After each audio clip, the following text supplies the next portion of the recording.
Bonjour et bienvenue dans cette capsule où nous allons parler aujourd'hui du défi énergétique et de nos besoins en énergie.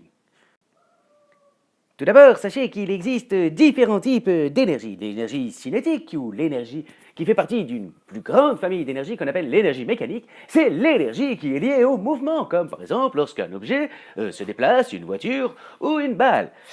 On utilise cette énergie mécanique, par exemple, dans les centrales hydroélectriques pour transformer cette énergie mécanique, ce mouvement, en électricité. C'est le cas aussi dans les éoliennes. Une autre forme d'énergie, c'est l'énergie thermique. L'énergie donc qui est liée à la chaleur.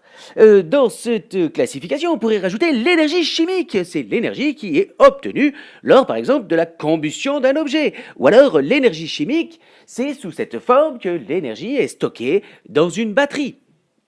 On va la retrouver notamment dans ce qu'on appelle les centrales thermiques qui vont brûler certains matériaux, certains gaz, pétrole, charbon, pour fabriquer de l'électricité. Existe aussi l'énergie dite rayonnante, dans laquelle on va retrouver l'énergie lumineuse. C'est cette énergie qu'on utilise pour s'éclairer notamment, mais également pour utiliser, qu'on retrouve aussi dans les panneaux photovoltaïques ou les panneaux solaires. L'énergie ensuite, la dernière forme d'énergie dont on peut parler, c'est l'énergie nucléaire. C'est toute cette énergie qui se trouve à l'intérieur du noyau des atomes. Énergie que là également on peut transformer en énergie électrique dans des centrales dites nucléaires.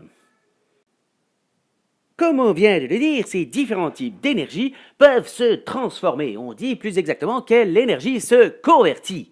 Alors, prenons l'exemple de l'éolienne dans laquelle se trouve un alternateur. Un alternateur transforme une énergie mécanique, un mouvement, en énergie électrique. C'est ce qu'on retrouve sur le petit diagramme que l'on voit là en dessous. Mais attention, cette conversion d'énergie ne se fait pas aussi simplement que ça. Et toute conversion d'énergie s'accompagne de pertes sous forme thermique. Ce sont des pertes sous forme de chaleur. L'alternateur, lorsqu'il réalise sa conversion énergétique, chauffe et cette énergie ne sera pas restituée en énergie électrique, elle sera perdue sous forme de chaleur. On retrouve cette dissipation d'énergie sous forme de chaleur dans toutes les conversions énergétiques. Prenons un autre exemple, l'exemple du moteur électrique pour une voiture. On a au départ de l'énergie électrique qui, par le biais du moteur, va se transformer en énergie mécanique, donc en mouvement. Mais là encore une fois, on observe sur ce diagramme énergétique une dissipation d'énergie sous forme de chaleur. C'est une perte énergétique. Et encore une fois, toutes les pertes énergétiques sont des pertes sous forme de chaleur. Voici encore un dernier exemple de conversion énergétique, c'est l'exemple bien connu de la batterie dans laquelle on va transformer l'énergie chimique en énergie électrique. Et là, on retrouve, comme d'habitude, une perte ici d'énergie sous forme thermique, sous forme de chaleur, qu'on appelle également l'effet Joule. Alors, je sens la question qui vous brûle l'esprit, c'est de savoir quelle est la différence entre énergie et puissance. Alors, pour comprendre un peu mieux, imaginons un circuit de voiture, comme celui-ci, voilà. Alors là, alors imaginez que vous ayez ce circuit à parcourir avec deux véhicules différents. Prenons ici un petit véhicule fort pratique de la gamme de chez Renault, et ici un autre véhicule certes moins pratique mais beaucoup plus puissant de chez Ferrari. Considérons que ces deux véhicules ont rigoureusement la même masse. Cela signifie que pour faire un tour du circuit, ces deux véhicules vont avoir besoin de la même quantité d'énergie. Vous comprendrez que puisque un véhicule ici est beaucoup plus puissant que le deuxième, le temps mis pour faire un tour de circuit sera beaucoup plus faible. Dans ce cas, avec la voiture rouge qu'avec la voiture verte. C'est ce qui distingue énergie et puissance. Pour faire un tour, on a besoin de la même quantité d'énergie, mais plus l'appareil est puissant, et moins il mettra de temps pour utiliser cette énergie. Alors cela se traduit mathématiquement par la relation suivante. L'énergie, c'est le produit de la puissance par le temps. La puissance étant donnée en watts, l'énergie se calcule la plupart du temps en joules et les durées usuellement se mesurent en secondes. Et donc plus la durée de fonctionnement d'un appareil est importante, plus il consommera de l'énergie, bien évidemment. Alors si vous avez déjà prêté attention à votre facture EDF, vous remarquerez que la consommation énergétique n'est pas notée en joules, mais en kilowattheures. Pourquoi? C'est parce que l'énergie en joules est une quantité relativement petite. Et si on devait quantifier votre énergie que vous consommez en joules, cela prendrait une place considérable avec des chiffres à rallonge sur votre facture EDF.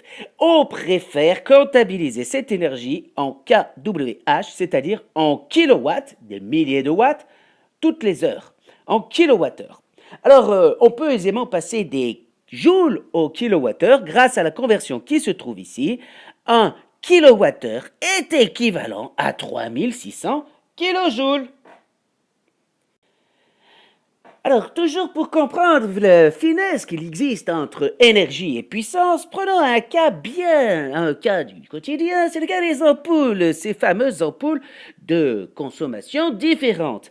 Alors, vous avez déjà certainement constaté ces petits diagrammes énergétiques qui vous indiquent le degré d'efficacité énergétique de vos appareils. Chez les ampoules, il y a une grande diversité entre l'efficacité énergétique en fonction des systèmes physiques mis en œuvre pour faire l'éclairage. Prenons d'abord l'ampoule en incandescence, où l'on chauffe un petit filament.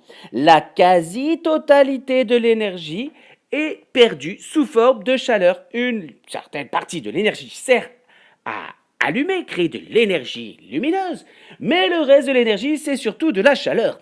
Alors ici, on a une rentabilité énergétique très très faible.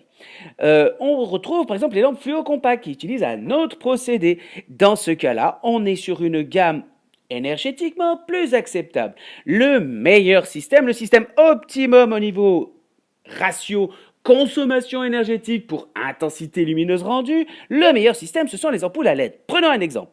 Pour une ampoule, par exemple, de 100 watts, qui émet une certaine quantité de lumière, et bien, la quantité de lumière émise équivalente, là, une ampoule à LED consommera non pas 100 watts comme une ampoule incandescente, mais une puissance inférieure à 20 watts. Ce type d'appareil, certes plus cher à l'achat, est beaucoup plus rentable d'un point de vue énergétique. La puissance consommée est beaucoup plus faible. Ensuite, bien évidemment, l'énergie consommée dépendra de la durée d'utilisation. Bien évidemment, il faut veiller aujourd'hui à l'efficacité énergétique de tous nos appareils, puisque l'énergie est de plus en plus chère et nos besoins ne cessent d'augmenter. Alors, si on regarde de plus près les différents secteurs qui consomment de l'énergie, nous avons dans un premier lieu le bâtiment. C'est tout ce qui concerne l'habitation des gens. Nous y reviendrons. Ensuite vient le transport qui consomme environ un tiers de l'énergie. L'industrie, quant à elle, consomme environ une vingtaine de pourcents, 20-25% de l'énergie, et l'agriculture ne nécessite que 2% de la consommation énergétique, ne représente que 2% de nos besoins en énergie. Alors, si on regarde de plus près ce grand secteur ici, secteur de l'habitat, de notre habitation, quels sont les foyers de dépenses, les secteurs qui vont consommer le maximum d'énergie chez nous? Peut-être les secteurs auxquels il faudra faire attention pour diminuer, abaisser notre consommation énergétique. Alors, regardons ici. Une des premières sources de consommation énergétique dans la maison, c'est bien évidemment le chauffage. Vous comprendrez aisément. Viennent ensuite les appareils de froid, que ce soit des climatisations ou plus exactement réfrigérateurs et congélateurs qui tournent en permanence et qui consomment de l'énergie de manière considérable. Le gros électroménager, c'est ce qu'on va appeler les machines à laver, le linge, la vaisselle, le sèche-linge, etc., etc. Là encore, on a un gros secteur de consommation énergétique. Ensuite viennent le petit électroménager, les ordinateurs, les lampes, etc. L'eau chaude qui sert, évidemment, plus agréable de se laver et d'avoir de l'eau chaude à la maison, vous le comprendrez également. Les appareils de cuisson dont on a bien besoin et l'éclairage qui représente environ 10 à 15% de notre consommation énergétique. Et il y a peut-être un effort de consommation à faire ici en éteignant les lumières lorsque vous quittez une pièce. Mais les gros efforts de consommation se trouvent bien évidemment dans les secteurs du chauffage ou de la réfrigération. Et notamment au niveau du chauffage, la meilleure manière d'économiser l'énergie, c'est de ne pas la dépenser et donc de mettre en place des systèmes d'isolation. Pourquoi? Mais parce que toutes ces consommations énergétiques, vous le savez, non seulement coûtent cher, mais en plus entraînent des pollutions. Et ça, on en reparlera un petit peu plus tard. Voilà, j'espère que cette capsule vous aura plu et que vous en savez désormais un petit peu plus sur le défi énergétique et nos besoins en énergie.